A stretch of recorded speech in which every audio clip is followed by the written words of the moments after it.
Sa kuhang ito ng isang pasahero ng Xiamen Air Flight 8667, makikitang umuulan habang papalapag ang eroplano bago maghating gabi kanina. Pero nang mag-touchdown, mamamatay ang cabin lights pero maririnig ang mga lagabog sa loob ng eroplano.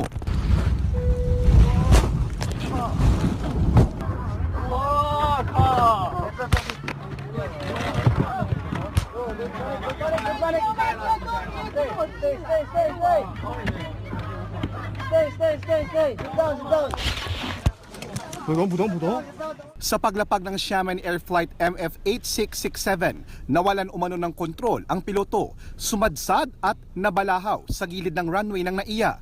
Sa lakas ng impact, natanggal pa ang isa sa dalawang engine ng eroplano. Ayon sa Manila International Airport Authority, malakas ang buhos ng ulan nang lumapag ang Xiamen aircraft. Meron ngang thunderstorm advisory ang Pag-asa, dakong alas 11 ng gabi sa Metro Manila. Sa flight tracker ng aviation website na Flight Radar 24, dire-diretso ang biyahe ng eroplano galing Xiamen.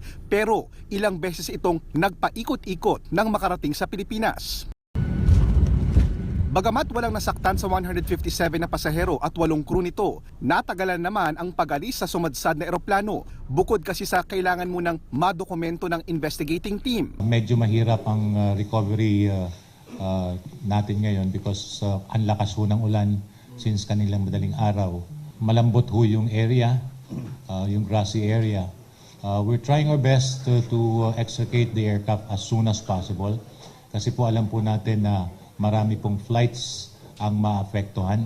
Mula January hanggang May 2018, 23,422 international flights ang dumating sa mga terminal ng NAIA, habang 23,433 flights ang umalis ng bansa.